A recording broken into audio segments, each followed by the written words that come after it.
를 받는 복된 시간이 되시기를 바랍니다.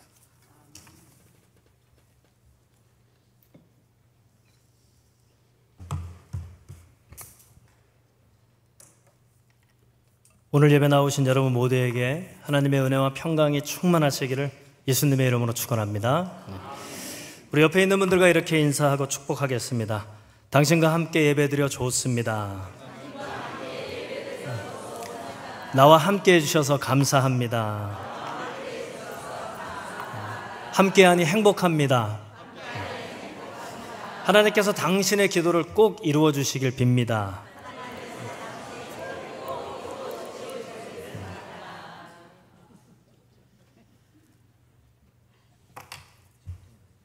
미국의 덴버 대학교의 교수이자 작가로 활동했던 존 윌리엄스, 이분이 쓴 스토너라는 책이 한때 인기가 있었는데요. 이 책에서 그는 이렇게 짧은 세 문장으로 큰 울림을 주었습니다. 우리 서두에는 첫 번째 문장만 한번 읽어볼까요? 시작. 거기까지요. 넌 무엇을 기대했나? 여러분에게 오늘 말씀을 통해서 하나님께서 저의 입술을 통해 질문하시는 거예요. 무엇을 기대하며 사는가? 한번 생각해 보세요. 나는 무엇을 기대하며 살지? 무엇을 꿈꾸면서 살지? 떠올려 보세요. 나는 무엇을 기대하며 사는가? 그리고 옆에 있는 분들에게 한번 물어보세요. 당신은 무엇을 기대하며 사십니까? 답해보세요. 답해보세요는 안 따라해도 됩니다. 무엇을 기대하며 사는가? 또 다른 질문은 신앙의 영역이에요. 무엇을 기대하기에 하나님을 믿는가? 무엇을 기대하며 이 예배에 나왔는가? 무엇을 기대하며 신앙생활을 해 나가는가?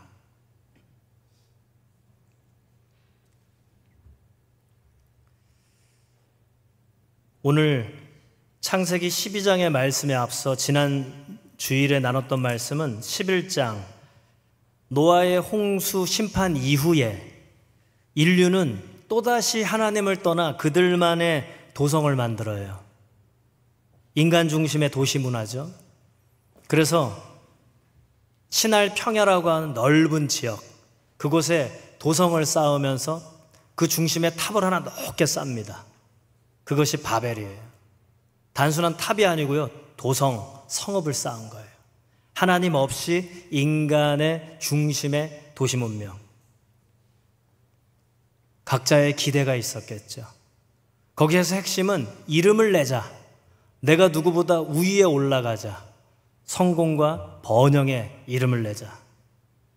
그리고 심판이 와도 이제는 우리 힘으로 흩어지지 않게 하자. 최대한 방비를 하는 거죠. 하나님 없는 삶인 거죠. 그러자 하나님께서는 이렇게 놔뒀다가는 또 홍수 심판과 같이 하나님이 분노할 만한 죄의 길로 갈까 봐 하나님은 그들의 언어를 혼잡하게 하셨고 그들을 흩어지게 하셨어요. 이것은 지구의 학자들이 얘기하는 대륙 이동설이다라고 또 얘기하는 분들도 있어요. 어찌되었건 언어가 혼잡해지고 그들이 흩어져요. 죄를 짓지 않게 하시려는 하나님의 극단의 조치였죠. 그런데 그들은 흩어져서 계속해서 살만한 곳에 모여서 도성의 문화를 만들어 갑니다. 그때 우리 11장 10절 위에 표제어는 셈의 족보예요. 노아의 홍수 때 살아났던 노아의 세 아들 중에 셈, 그 후에의 족보가 쭉 기술이 되고요. 그리고 27절 위에 표제어는 데라의 족보예요. 데라는 오늘의 주인공 아브라함의 아버지. 유대인의 전승에 의하면 탈무드에 이 데라는 우상을 만드는 은 가공업자였다고 해요. 그리고 그 아들인 아브람도 그 아버지의 대를 이어서 우상을 만드는 그 일을 했겠죠. 그들이 살았던 곳은 바벨 도성으로부터 조금 벗어난 갈대아 우르, 우리가 알고 있는 메소포타미아 문명지 중에 한 도성에 살았어요. 이유는 알 수 없지만 그들이 북쪽으로 쭉 떠나서 하란이라는 또 다른 도성에 다시 정착합니다. 그러다가 데라가 죽고 그렇게 살아가던 아브람에게 하나님의 음성이 들린 거예요. 어떻게 해요? 12장 1절, 2절, 3절. 우리 읽어볼까요? 시작.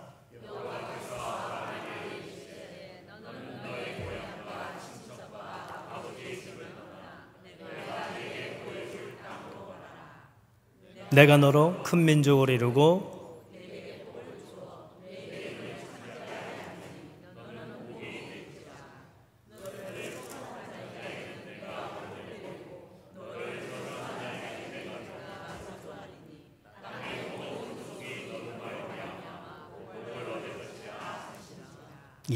한마디로 얘기하면 하나님께서 내가 너를 복의 근원으로 삼아줄게.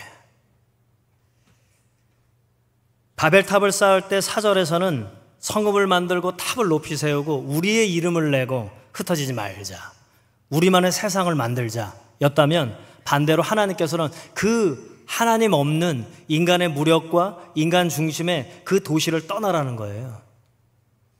그 핵심이 1절 말씀 띄워주실래요? 고향과 친척과 아버지 집이라고 표현되어 있는 거죠. 안전한 도시, 나만이 기대하던 그 삶, 이것은 인간의 경험과 인식의 세계예요. 철학과 과학의 세계예요. 전통과 관습의 세계예요. 우리들이 안전하다고 생각하는 그 삶이에요. 오늘 첫 질문, 기대한 삶이죠. 그런데 하나님께서는 아브라함에게 떠나라는 거예요. 그래서 오늘은 세 가지 길을 함께 나누려고 해요. 첫 번째는 롯의 길이에요. 롯의 길. 롯의 이 도성을 떠난 그의 기대는 무엇이었을까를 한번 먼저 살펴보고, 그 다음에 아브라함의 길, 그리고 마지막으로 하나님의 길을 여러분들에게 소개하겠습니다. 그러면 여러분들은 어떠한 길을 기대하고 있는지, 내가 가고 있는 길은 어디인지 한번 확인해 보시기 바랍니다. 첫 번째, 롯의 길이에요. 오늘 말씀 4절과 5절을 한 번 더 읽어보겠습니다. 시작.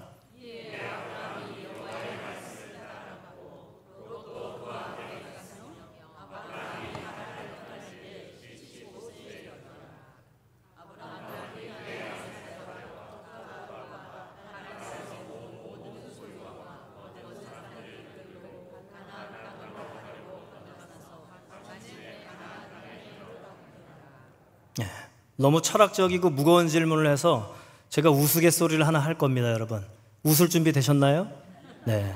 아브라함이 하란 도성을, 고향과 친척과 아버지의 집을 떠날 때 상당히 중요한 것을 함께 들고 갔단 말이죠. 그게 뭔지 아세요? 로또를 가져갔어요, 로또. 보실래요? 4절? 한번 읽어보세요. 시작. 이에 아브라함이 여호와의 말씀을 따라갔고 롯도 그와 함께. 로또가 함께 갔다는 거 아닙니까? 롯은 왜 이 길을 함께 따라 나섰을까? 롯의 기대는 과연 무엇이었을까? 그렇게 안전한 고향과 친척과 아버지가 있는 그 도시를 떠나서 도시가 없는 곳으로 왜 따라 나섰을까 하는 거죠.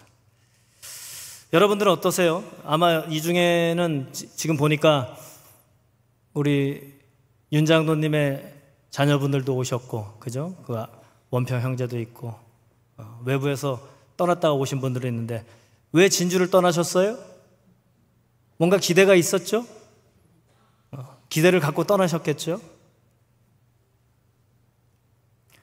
C.S. 루이스, 영국의 소설가이자 평신도 신학자로 유명하죠. 나디아 연대기를 썼고 순전한 기독교를 썼던 이 루이스는 오늘 이 말씀에 딱 맞는 말을 했어요. 띄워주실까요? 읽어볼게요. 시작.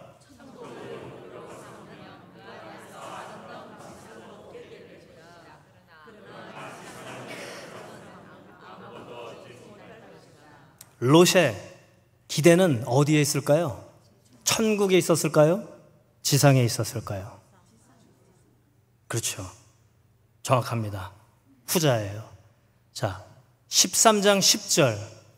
아브라함과 롯이 그 도성을 떠나서 가나안이라는 목초지를 갔는데 복을 받아서요. 이 롯도가 효력이 있나 봐요.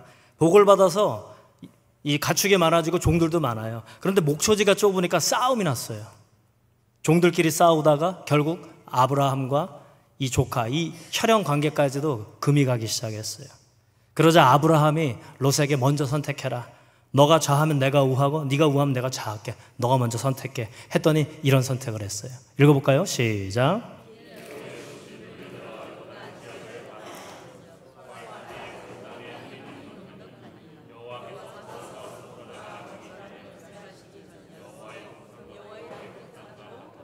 11절까지요.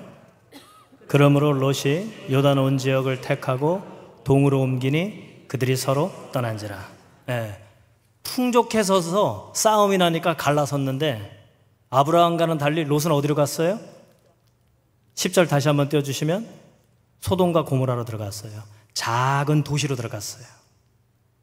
하란이라는 큰 도성에 어떻게 살았는지는 몰라요. 아마도 좀 어렵게 살았던 것 같아요. 그래서 아브라함 삼촌이 뭔가 신의 계시를 받고 떠나니까 자기가 기대감이 생긴 거예요. 저 삼촌 따라가면 나에게 큰 이익이 될 것이다 라는 기대를 갖고 떠난 거죠. 정말 기대대로 됐어요. 삼촌만 복 받은 게 아니라 같이 일하는 나까지 복이 된 거예요. 근데 다툼이 나는 거예요. 이제 삼촌 없이도 내가 살 만큼 부유함을 얻었어요. 그리고 그가 가고자 했던 것은 어디예요? 도성이었어요. 하나님 없이 인간 중심의 도성으로 다시 회귀한 거예요. 그런데 이후의 이야기는 네 족속의 연합군과 5 족속의 연합군의 싸움 속에서 결국 포로로 끌려가기도 했고요. 아브라함이 또 목숨을 걸고 또 구출해내요. 그럼에도 불구하고 소돔과 고모라를 떠나지 않았던 롯은 결국 하나님의 불심판으로 간신히 그 불심판 속에서 간신히 살아나요. 루이스가 얘기한 것과 똑같죠. C.S. 루이스의 말을 다시 한번 띄워주세요. 한 번 더 읽어볼까요? 시작. 천국을 목표로 삼으면 그 안에서 아름다운 지상도 얻게 될 것이다. 그러나 지상을 목표로 삼으면 아무것도 얻지 못할 것이다. 하나님 없는 삶을 대표적으로 보여주는, 한마디로 얘기하면 우리의 기도와 우리의 신앙생활과 우리 삶의 기대는 나의 소원을, 나의 바람을, 나의 욕구를, 나의 욕망을 채워줄 하나님이 필요한 거죠. 그것은 하나님 중심의 삶이 아니라 내 기대의 중심의 삶인 거예요. 결국 그 마지막은 아무것도 얻지 못해요. 아내도 소금기둥으로 변하여 죽고 달랑 딸 둘과 함께 개나리 보쯤을 메고 간신히 탈출해서 목숨만 부지하는 형편이 된 거죠. 롯의 길은 그래요. 여러분이 갖는 기대, 하나님이 여러분의 기대를 위해 필요하십니까? 아니면 여러분들은 하나님께 기대를 걸고 떠나십니까? 인생의 여정 어때요? 여러분의 기대는 뭐예요? 롯과 같지 않기를 바랍니다. 우리 옆에 있는 분들에게 이렇게 얘기하겠습니다. 당신의 기대가 롯의 기대와는 다르길 바랍니다. 그 길이 복의 길입니다. 두 번째, 아브라함의 길이에요. 한 번 더 4절의 말씀을 한 번 더 다시. 자, 롯은 아브라함 삼촌을 보고 따라갔어요. 그런데 아브라함은 이것을 보고 따라갔죠. 한 번 더 읽어볼까요? 시작.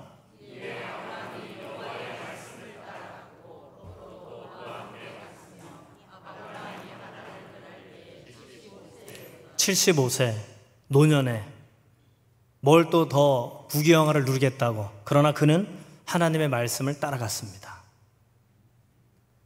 신약성경의 히브리서 11장 8절에서는 하나님이 정확하게 지시 안 했는데도 불구하고 일단 떠나라. 그 고향과 친척과 아비집의 그 도시의 인간 중심의 관계를 끊고, 보이진 않지만 하나님과의 새로운 관계를 맺자라는 그 말씀에 순종해서 떠났다는 거죠. 읽어볼까요? 시작.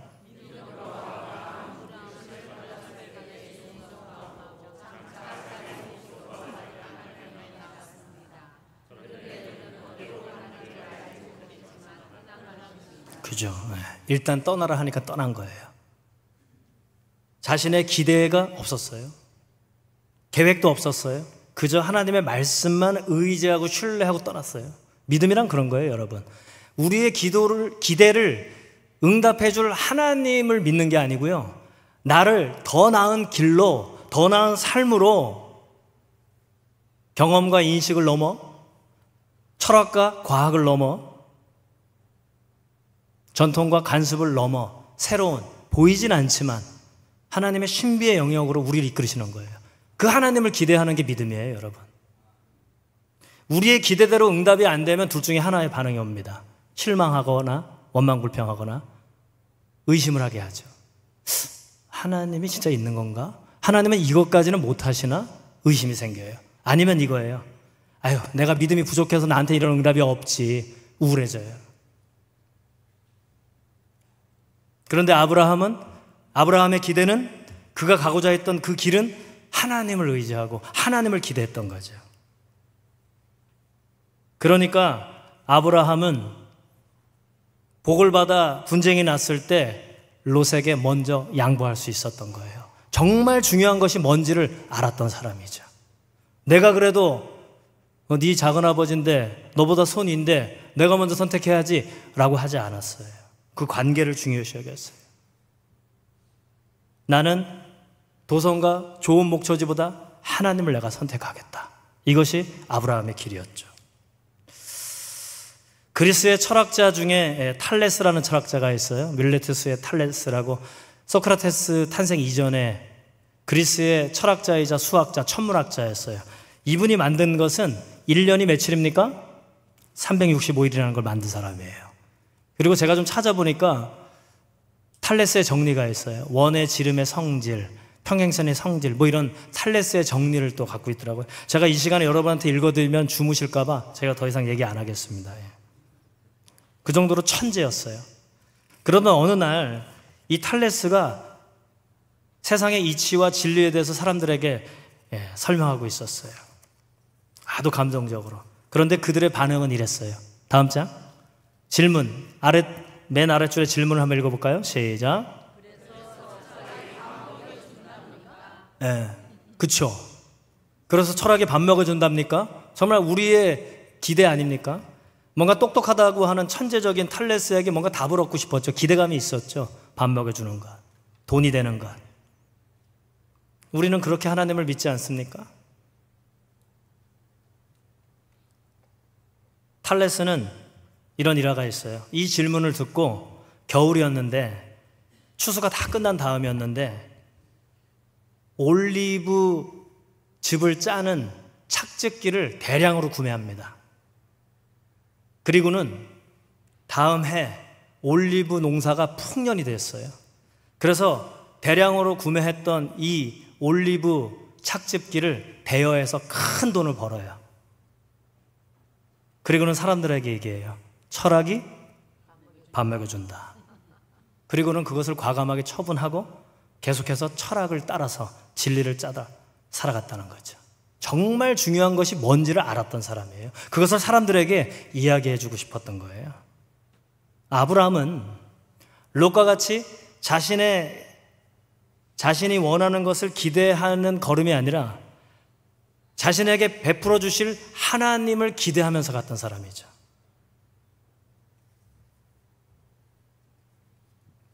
그래서 13장 8절과 9절과 같이 이렇게 얘기할 수 있었어요. 읽어볼까요? 시작.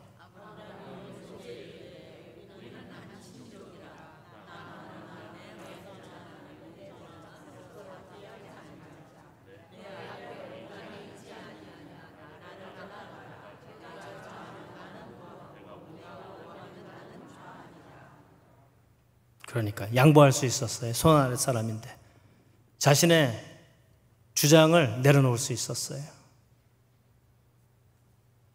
그의 기대는 오직 하나님께만 있었어요. 내가 계획하는 것보다, 내가 원하고 바라는 것보다 더 좋은 것을 주실 하나님을 기대했어요.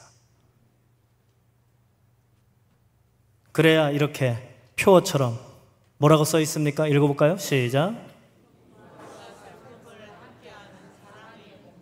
그러니까요. 이게 가능해지는 거예요.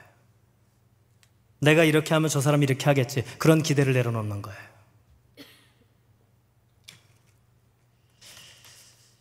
여러분들은 누구의 길을 가십니까? 롯의 길입니까? 아브라함의 길입니까? 예배에 나온 기대, 신앙생활을 하는 기대가 뭡니까? 나를 위한 하나님의 도움입니까? 아니면 하나님께서 주실 것을 기대하며 그렇게 살아가십니까? 아브라함이 하나님께 약속을 받았다는 거 아닙니까? 2절을 한번 다시 띄워주실래요? 예. 내가 너로 큰 민족을 이루고, 그 세 번째 줄, 그게 이 답이에요. 내 이름을 내가 창대하게 하리리.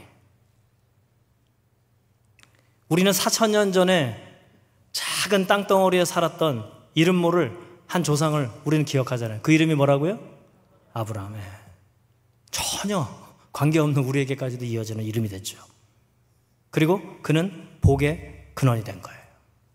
복의 근원. 그리고 3절에 보면 복의 근원을 이렇게 설명하세요. 한 번 더 읽어볼까요? 시작.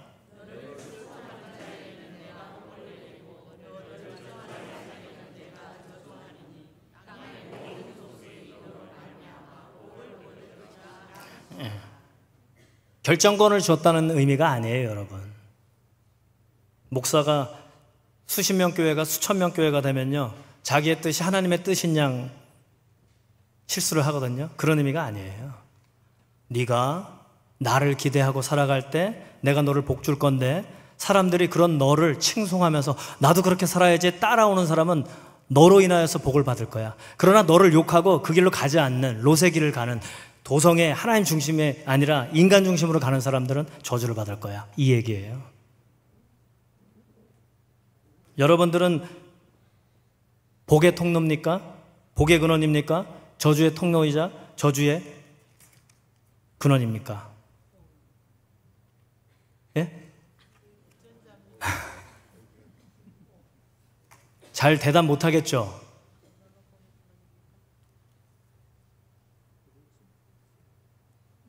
아브라함에게 약속하신 것은 아브라함처럼 하나님을 기대하고 믿고 살아가는, 우리가 그렇게 산다면, 롯의 길이 아니라 아브라함이 이렇게 한다면 우리도 축복의 근원이 되는 거예요. 복의 근원이 되는 거죠. 복의 증인이 되는 거죠. 하나님은 우리를 그렇게 사용하시려고 하는 거예요. 그래서 부르신 거예요. 자기 중심의 기대가 아니라 하나님 중심의 기대하는 삶을 살라고. 그러면서 아브라함은 이렇게 이어집니다. 우리 6절부터 8절까지 한 번 더 읽어볼까요? 시작.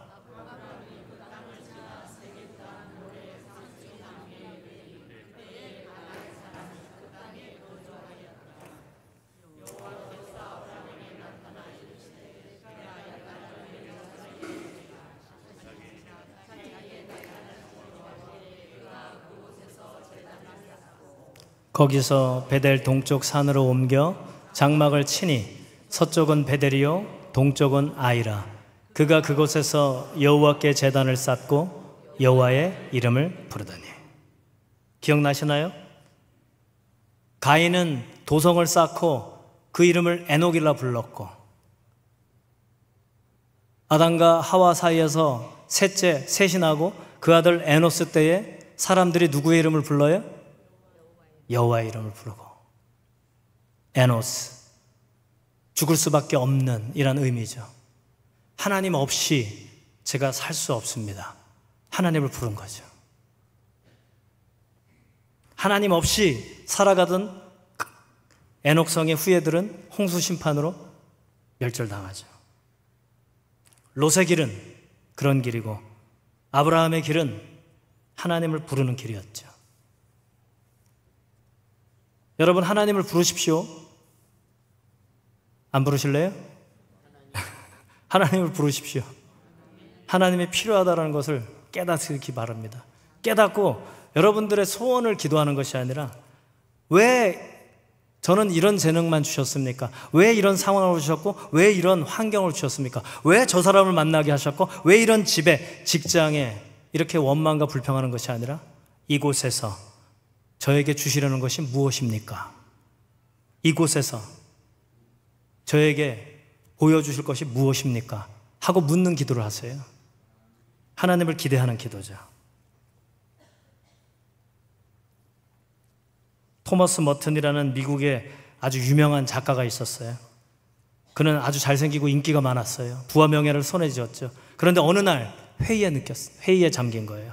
이렇게 사는 게 다인가? 그리고는 그는 가톨릭 신자로서 겟세마네라고 하는 이름의 수도원을 갔어요. 그 수도원은 침묵의 상징의 수도원이에요. 침묵하면서 노동을 하고 묵상을 하고 독서를 하는 그 침묵 속에 그가 깨달은 게 이렇게 고백됩니다. 읽어볼까요? 시작. 무엇이 우주가 산산이 깨어져 부서지지 않도록 막고 있는가라는 오랜 궁금증이 해소되었습니다. 눈에 보이는 부와 명예, 도시 문명, 인간 중심, 자기 중심의 그 관계를 끊고 하나님과의 관계를 맺으니 모든 수수께끼가 풀리더라는 거죠. 이 미국을 지탱하는 힘은 어디에서부터 오는가? 이 온 우주가 흩어지거나 깨어져 부서지지 않고 질서정연하게 공정과 자전을 하면서 기가 막히게 돌아가는 이유는 어디에 있는가? 하나님임을 깨닫게 된 거죠. 그의 철학과 과학을 넘고 경험과 인식 세계를 넘고 전통과 관습을 넘어서 보이지 않는 하나님을 만나고 보이지 않는 하나님의 신비를 경험하기 시작한 거죠. 우리 첫 질문, 스토너의 질문으로 한번 다시 가볼까요? 우리 세 줄을 다 읽어볼까요? 시작.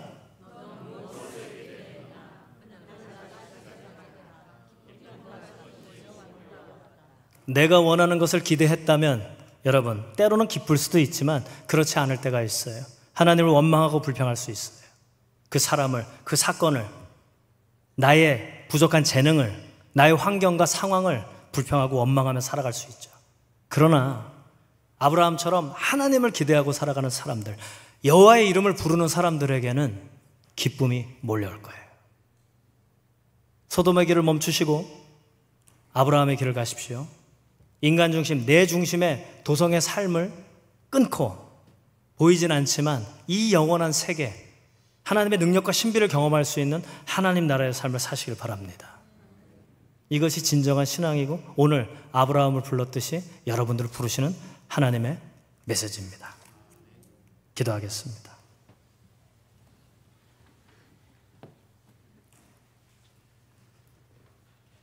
저희들의 기대는 아브라함의 길보다는 소돔의 길이 더 어울립니다.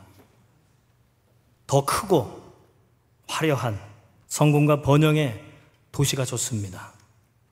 그러나 하나님께서는 우리를 부르십니다. 그것을 떠나라. 내려놓아라. 너의 기대로 기도하지 말고 나를 기대하고 기도해라. 주님, 세상에서 얻을 수 없는 것을 얻고 세상에서 볼 수 없는 것을 보며 하나님의 능력을 경험하는 하나님 나라의 삶,